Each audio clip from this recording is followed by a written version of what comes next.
అందరికీ నమస్తే. నేను మీ కరాటే కళ్యాణి. ఈరోజు ఎక్కడ చూసినా హీరో 'శివాజీ' గారు చేసిన వ్యాఖ్యల గురించి మనకు చర్చనీయాంశంగా మారిన డిబేట్లు జరుగుతున్నాయి ఏ ఛానల్‌లో చూసినా. ఎందుకంటే ఒక ప్రముఖమైన హీరోని, ఆ హీరో ఒక ఇండస్ట్రీ పర్సన్‌గా ఉండి, ఇండస్ట్రీలో ఉన్న లేడీస్ అదే హీరోయిన్స్ వాళ్ళందరూ చీర కట్టుకొని రాంగానే అమ్మాయిని చూసి వేదిక పైన 'సావిత్రి గారు, సౌందర్య గారు' అని మాట్లాడుతూ, అలాగే నా తల్లి, నా చెల్లి అందరూ కూడా నాకెప్పుడు పూజ్యనీయం, ప్రకృతి అన్నట్టుగా మాట్లాడుతూ మధ్యలో 2, 3 పదాలు మాత్రం అభ్యంతరకరంగా మాట్లాడారు. అది కొంచెం చర్చనీయాంశమైంది. ఆ పదాల్ని ఆయన మాట్లాడినందుకు వెనక్కి తీసుకోవాలని మేమందరం డిమాండ్ చేశాము. చేస్తూనే ఉన్నాం. అన్ని డిబేట్‌లో మాట్లాడాం. కానీ సరైన టైంలో ఒక నాటు మనుషులకి నాటుగా చెప్తే తెలుస్తుందేమో అన్నట్టుగా ఆయన నాటుగా చెప్పారు. ఘాటుగా చెప్పారు. కానీ మంచి సమయంలో మంచి టైం చెప్పారు. ఇప్పుడు జరుగుతున్నది అదేనండి. తెల్లవారు లేస్తే ఇన్‌స్టాగ్రామ్‌లో ఓపెన్ చేస్తే రీల్స్ చేసుకొని పిచ్చి పిచ్చిగా అర్ధనగ్నంగా బట్టలేసుకొని ఇష్టం వచ్చిన విచ్చలవిడిగా రెచ్చిపోతూ ఉన్న యువతని మీరెందుకు బ్యాన్ చేయమని అడగట్లేదు ఇన్‌స్టాగ్రామ్? ఇన్‌స్టాగ్రామ్‌లో అర్ధనగ్న నృత్యాలు చేసే వాళ్ళ అకౌంట్‌లు ఎందుకు మీరు రీచ్ పోయేటట్టుగా ఎళ్లి రిపోర్ట్‌లు కొట్టట్లేదు? ఇప్పుడు ఈయన ప్రశ్నిస్తున్న ప్రతి ఒక్కరు బాధ్యత ఇంత బాధ్యత ఉన్నవాళ్ళు మీరందరూ ఎందుకు మాట్లాడట్లేదు ఈ విషయంలో? అనసూయ గారు, చిన్మయి గారు మీరిద్దరూ కలిసి రిపోర్ట్‌లు కొట్టి వాళ్ళందరిని లేపేయొచ్చు కదా! తెల్లవారు లేస్తే పోర్న్ సైట్‌లు బ్యాన్ చేశారనే వాళ్ళందరూ కూడా ఇప్పుడు పోర్న్ సైట్‌లా తయారైన ఇన్‌స్టాగ్రామ్‌ని ఎందుకు మీరు బ్యాన్ చేయించడానికి ట్రై చేయట్లేదు? ఎందుకంటే మీకు కూడా లక్షల్లో ఫాలోవర్స్ ఉన్నారు కాబట్టి మీరెవరు మాట్లాడరా? ఇక్కడ స్టేజ్ మీద శివాజీ గారు మాట్లాడితే మాత్రం మాట్లాడేస్తారా? ఓకే. ఆయన తప్పు మాట్లాడుంటే తప్పుగా ఉన్న వాటిల్ని తొలగించమని, అవి తీయమని చెప్పండి. అలాగే ఆయన క్షమాపణ చెప్పమని చెప్పండి. ఇంకా చెప్పాలంటే ఇప్పుడే ఇందాక నేను చూసాను. శివాజీ గారు సంస్కారవంతుడు కాబట్టి అందరు ఆడవాళ్ళకి క్షమాపణ చెప్పాడాయన. అదే వేరే వాళ్ళైతే నేనెందుకు జెప్పాలి అని అనకుండా, ఆయన కరెక్టయిన మనిషి కాబట్టి, భారతదేశం అంటే గౌరవిస్తున్నాడు, స్త్రీకి గౌరవిస్తున్నాడు, నా తల్లి ప్రకృతి అన్నాడు కాబట్టి, క్షమార్పణ జెప్పాడు. ఇప్పుడు ఆయన అంత ఎత్తున పైన ఎక్కడో కూర్చున్నాడు. మీరందరూ ఎక్కడ కూర్చున్నారు? మీరందరూ ఎక్కడ కూర్చున్నారు? మన భారతదేశ స్త్రీకి సంస్కృతి సంప్రదాయాలకు పుట్టినిల్లైన, ఆలవాలమైన మన భారతదేశానికి ప్రతీకగా ఉండి, ప్రతి సంస్కృతి మన సంస్కృతిని ఇష్టపడి అవలంబిస్తున్న పాశ్చాత్యులందరూ ఇక్కడ మారి సాధుసంతులుగా మారుతున్నారు. చీరలు కట్టుకుంటున్నారు. ఈ మన సంప్రదాయం ప్రకారంగా పెళ్ళిళ్ళు చేసుకుంటున్నారు. మనమేమో వాళ్ళ బట్టలేసుకొని సగం అర్ధనగ్నంగా చేసుకుంటూ, పిచ్చి పిచ్చిగా పిల్లల్ని రెచ్చగొడుతూ, యువతను రెచ్చగొడితే, మీరు వేసుకొచ్చే బట్టలను చూపించడానికి నేను నా కొడుకునో, మా తమ్ముడినో ఎవరైనా పట్టుకొని బయటికి రాగలమా? మీరేసుకునే బట్టలను చూసి అసహ్యపడిపోయి మొహాలు తలదించుకొని వెళ్ళిపోతున్న నా పక్కనున్న నా పిల్లల్ని చూసి నేనేం సమాధానం చెప్పాలి? అంటే సినిమా ఇండస్ట్రీ అంటే విచ్చలవిడితనమా? స్వేచ్ఛ అంటే స్వాతంత్రం అంటే ఏంటి? ఇష్టం ఇష్టంగా బట్టలేసుకుంటేనే స్వేచ్ఛనా?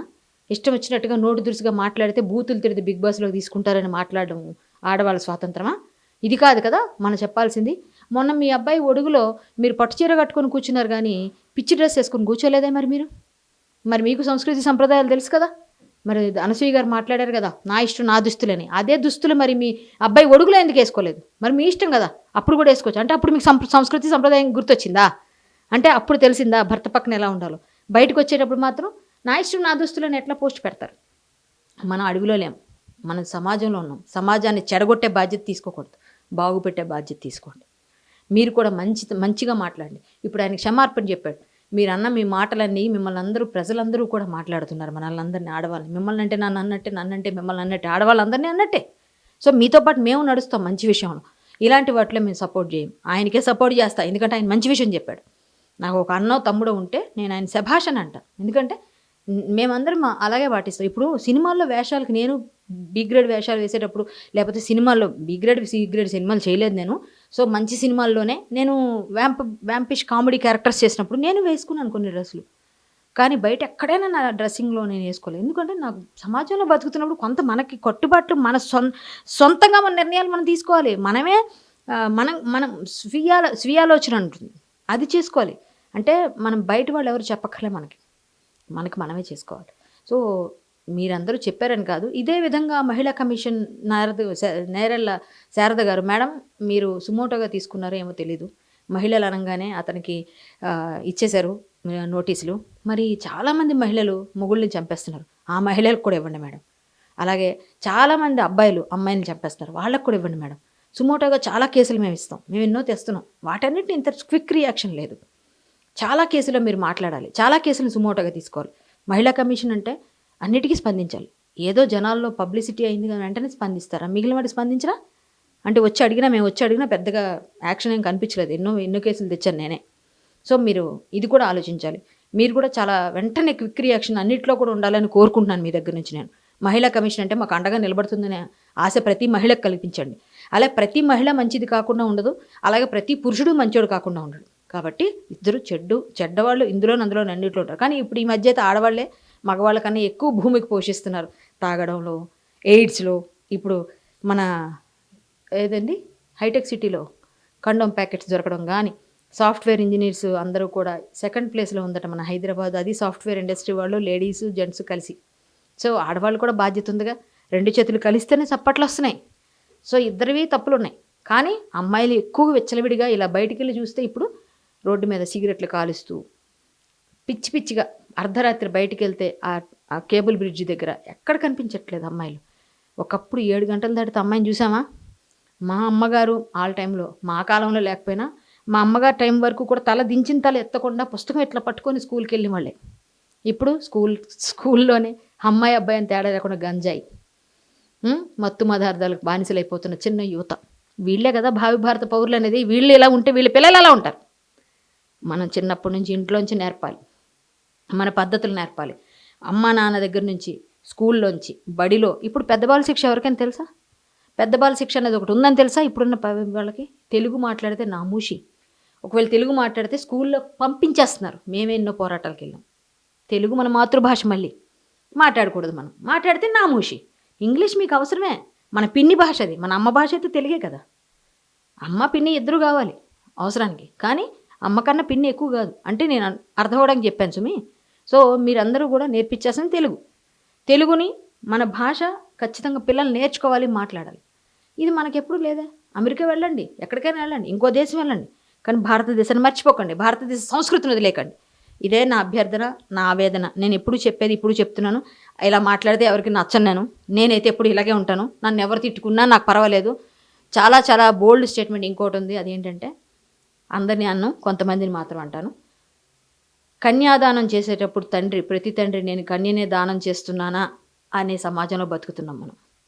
ఇది ఎంత పెద్ద స్టేట్మెంటో నాకు తెలియదు, కానీ పెయిన్తో ఒక తండ్రి అన్న మాట విన్నాక నాకు అనిపించిన మాట ఇది. సో తల్లిదండ్రులు జాగ్రత్తగా పెంచుకోండి పిల్లల్ని. చాలా బ్యాడ్ పొజిషన్కి వెళ్ళిపోతున్నాం. వద్దు, ఇది కలికాలం. చాలా చాలా బ్యాడ్ పొజిషన్. నువ్వేం పెద్ద సంస్కర్తవా అంటే కాకపోవచ్చు, కానీ నాకు కూడా సమాజం పట్ల బాధ్యత ఉంది. నేను బాధ్యత గల భారతీయ స్త్రీని. నా బ్యాక్గ్రౌండ్ ఏది ఉన్నా, సినిమా ఇండస్ట్రీ అయినా ఏదైనా, నేను ధర్మం కోసం పనిచేస్తాను. నా ధర్మం కోసం, నా దేశం కోసం కాషాయ ధ్వజాన్ని పట్టుకొని ముందుకు పరిగెడుతున్నా. భగవా కళ్యాణిగా వెళ్తున్నా, గోరక్ష కళ్యాణిగా వెళ్తున్నా, లవ్ జిహాదుల కోసం కష్టపడే కళ్యాణిగా వెళ్తున్నా. నేను చేస్తున్న సేవ ఎంత ఉందో బయట నేను ఊదరగొట్టను, కానీ అర్ధరాత్రి కూడా ఫోన్లు వస్తే లవ్ జిహాద్ కేసుల కోసం పరిగెడతా. అర్ధరాత్రి కూడా గోరక్ష చేస్తా. అర్ధరాత్రి కూడా గుళ్ళు కోళ్ళు కొడితే వెళ్ళి మాట్లాడతా. ఎవరికి తెలియకపోవచ్చు. ఇప్పటిదాకా నేను అంటే సొంత డబ్బా కొట్టుకోలేమో, ఎప్పుడు కొట్టుకోలేదు నేను. పర్వాలేదు, ఎవరికి తెలిసినా తెలియకపోయినా భగవంతుడికి తెలుసు. రావాల్సినప్పుడు అందరికీ తెలుస్తుంది. కానీ ఇప్పుడు ఎందుకు చెప్తున్నానంటే, నువ్వు చెప్పడం ఏంటి అని మాట్లాడే వాళ్ళకి మాత్రం చెప్తున్నా. నేను ఎన్నో చేస్తాను, చేస్తూనే ఉంటాను. నేను చేసింది ఏమిటో చేసిన వాళ్ళకి తెలుసు. నేను ఇవన్నీ చెప్పుకోవాల్సిన అవసరం లేకపోయినా, మన దేశం, మన భావితరాలు పాడైపోకూడదంటే ఇలాంటి వాటి గురించి మాట్లాడాలి. శివాజీ గారు చాలా బాగా మాట్లాడారు. కాకపోతే 2-3 పదాలు మాట్లాడారు. ఇంకొక విషయం ఇక్కడ నేను చెప్పాల్సింది ఏంటంటే, చిక్రీ అనే పాటలో కూడా సామాన్లు అని ఒక పదం ఉందండి. మరి చిక్రీ పాటలో ఉన్న అభ్యంతరం లేని సామాన్ల గురించి చిన్మయ్య గారికి ఇక్కడ ఎలా వచ్చింది? అనసూయ గారు, చిన్మయ్య గారే చెప్పాలి. చిన్మయ్య గారు భర్త తీసిన గర్ల్ ఫ్రెండ్ సినిమాలు ఏం మెసేజ్ ఇచ్చారు? ఆ గర్ల్ ఫ్రెండ్ సినిమాలు అంతా లేడీస్ హాస్టల్ ఏం చేస్తున్నారు చూపించారు. దాన్ని మీరు చున్నీ తీసేస్తానని ఒక అమ్మాయి మాట్లాడితే ఆయన వెళ్ళి హక్ చేసుకుంటాడు. మన చున్నీ తీసేయడం మన సంప్రదాయం. మీరు మట్టెలు అన్నీ పెట్టుకొని వేసుకోండి అని శివాజీ గారికి సలహా ఇచ్చారు. అంటే మీరు వేసుకోరు సరి కదా. మన భారతీయ సంస్కృతి సంప్రదాయాల్లో భాగమైన తాళి, మెట్టెలు, పసుపు తాడు, పసుపు బొట్టులు, చీర, గాజులు ఇవన్నీ తీసేయాలి. మగవాళ్ళకి ఆడవాళ్ళగా తయారు చేద్దాం అనుకుంటున్నారు. అదే మీ ఆయన తీసే సినిమా, మీరు దానికి సపోర్ట్ చేస్తారు. ఆ సినిమాకి మాత్రం మీరు ట్వీట్ చేయరు, ఎందుకంటే మీ సినిమా బిజినెస్ పోతుంది, మీ ఇంట్లో వాళ్ళ బిజినెస్. కానీ ఇలాంటి వాటికి మీరు వస్తారు. సో తప్పో ఒప్పో నాకు తెలిసినవన్నీ నేను చెప్పేసా. తప్పులుంటే ఏమైనా నేనేమైనా చేస్తే మీరు ఏమైనా అనుకోండి. బట్ నేను ముక్కుసూటిగా ఆడ మగ ఎవరు తప్పు చేసినా అడిగే అలవాటు. సో నేను చెప్పాల్సినవన్నీ చెప్పాను. నాకు కరెక్ట్గా అనిపించింది, నేను చెప్పగలిగాను. మీరు ఏది తీసుకున్నా పర్వాలేదు, కానీ మీరు ఈరోజైతే శివాజీ గారు మంచి పని చేశారు. సమాజంలో ఒక విషయాన్ని లేవనెత్తారు. పిల్లల్ని ఎలా పెంచాలో తల్లిదండ్రులకు అర్థమయ్యేలా చెప్పారు. మళ్ళీ క్షమాపణ చెప్పి చాలా ఎత్తుకెదిగారు. శుభం అండి. చాలా మంచి పని చేశారు. కంగ్రాట్స్ శివాజీ గారు. మీ వల్ల ఒక మంచి చర్చకి దారి తీసినందుకు నేను మీకే సపోర్ట్ చేస్తాను. Thank you.